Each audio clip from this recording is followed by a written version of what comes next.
Hello everyone, আজকে আমি একটা সাইট প্ল্যান বানাতে একটা প্রবলেম ফেস করলাম। তো এই প্রবলেমটা আপনাদের সামনে তুলে ধরতে চাইছি। তো তুলে ধরার কারণ হচ্ছে এই প্রবলেমটা যারা অটোক্যাডে কাজ করে বা সার্ভে বা আর্কিটেক্ট বা সিভিল ইঞ্জিনিয়ার যারা আছে তারা এই প্রবলেমটা প্রথমে ফেস করেই থাকবে। তো প্রবলেমটা হচ্ছে এখানে একটা ডটেড লাইন আছে, ঠিক আছে? এই লাইনটা লেআউটে গেলে কিন্তু শো করছে না।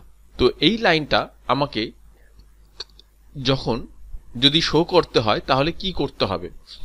আমাদের কিন্তু প্রিন্ট যদি বের করতে হয় তাহলে এইটাই প্রিন্ট বেরোবে। তো প্রিন্ট বেরোনোর সময় কিন্তু এই লাইনটা শো করবে না, এই ডটেড লাইনটা শো করবে না।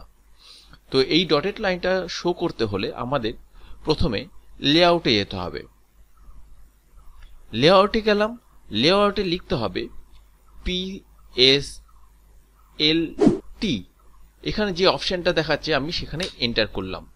এখানে ভ্যালুটা দিতে হবে 0 দেখে লিখে এন্টার করলাম। এন্টার করার পর আপনারা কি করবেন, এখানে মডেলে যাবেন। মডেলে যাওয়ার পর দেখবেন আবার লেআউটে যাবেন, দেখছেন তাও আসছে না। এবার যেটা করতে হবে সেটা হচ্ছে রিজন,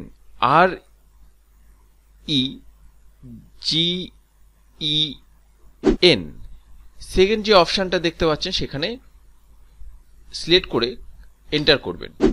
এন্টার করার পরে সঙ্গে সঙ্গে দেখতে পাচ্ছেন যে হিডেন লাইনটা আমার যেটা শো করছিল না, এই যে এখানে দেখুন শো করছিল না, সেটা এখন আমাদের অটোক্যাডে লেআউটে শো করছে।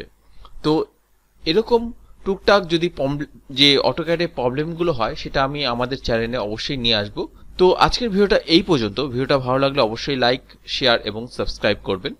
থ্যাংক ইউ, দেখা হবে নেক্সট ভিডিওতে।